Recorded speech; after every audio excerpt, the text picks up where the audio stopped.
Paris fait rêver le monde entier, mais pour certains, Paris rend malade. Ce phénomène s'appelle le syndrome de Paris. Et avec l'arrivée de la saison 5 d'Emily in Paris, je me suis dit que c'était l'occasion d'en faire un sujet. Il y a quelques jours, la saison 5 d'Emily in Paris est sortie sur Netflix. Et comme à chaque saison, le même phénomène se répète. Le monde retombe amoureux d'une version très précise de Paris. Un Paris carte postale. Propre, chic, silencieux, des croissants, du luxe et du romantisme. La série Emily in Paris raconte l'histoire d'Emily Cooper, une jeune américaine envoyée à Paris pour travailler dans du marketing de luxe. Sur le papier, l'intrigue est plutôt simple, mais Emily in Paris est avant tout une série d'images. Une série qui repose sur une esthétique extrêmement codifiée. Avec des lumières douces, des rues calmes, presque vides, notre belle capitale y apparaît fluide, presque accueillante, jamais stressante.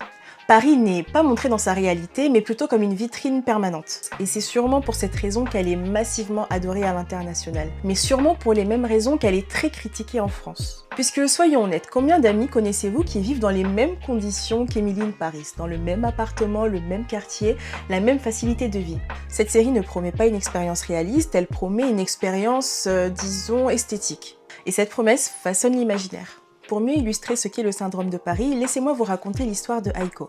Aiko est une japonaise qui s'apprête à venir à Paris.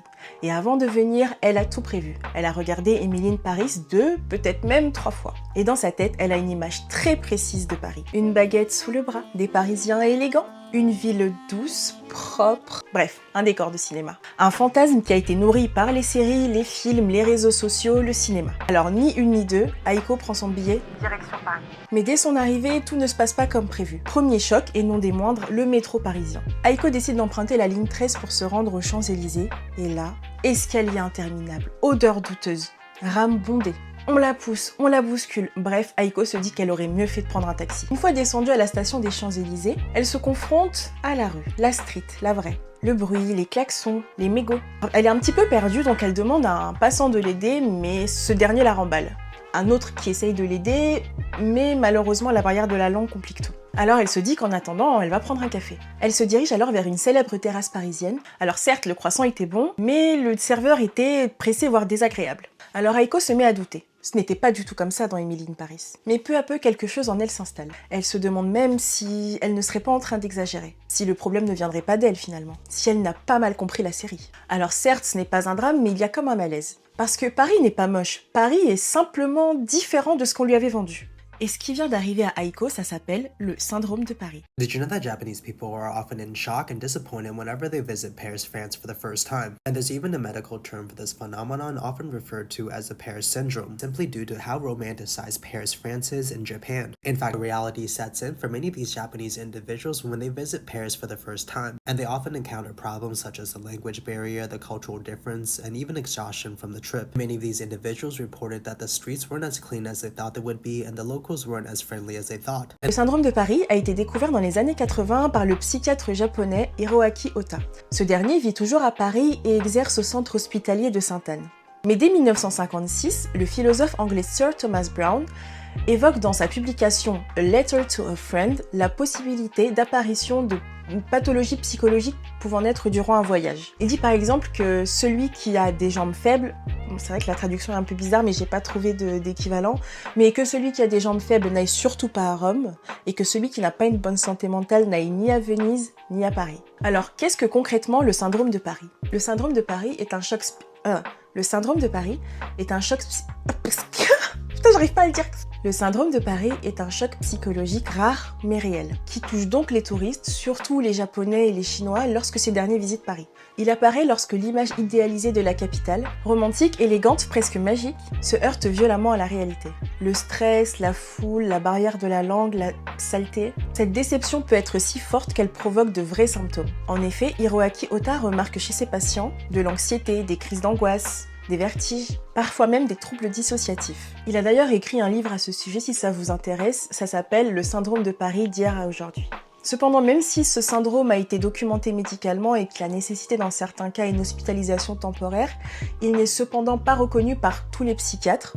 D'ailleurs, l'ambassade japonaise ne reconnaît pas non plus ce syndrome. Mais le syndrome de Paris nous raconte surtout une chose. D'une part, ce que les images vendent, et de l'autre, ce que la réalité inflige. Ce n'est pas une maladie mentale, c'est plutôt un trouble psychologique transitoire. Ce n'est pas une ville qui agresse, mais c'est plutôt le choc entre ce qu'on attendait et ce qu'on vit réellement. Par exemple, je ne sais pas si vous vous en rappelez, mais il y a quelques mois, il y a même presque un an, une vidéo avait vraiment été virale et avait fait le buzz. C'était la vidéo d'une influenceuse du nom d'Angela, dont le contenu principal est le voyage et les dégustations. L'influenceuse expliquait son expérience décevante.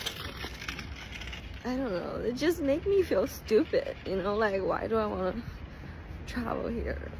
Honest, the experience is very isolating, don't get me wrong, it's a beautiful city, has a lot to do and see and to discover, but I don't recommend for solo traveler or people or someone who doesn't speak French.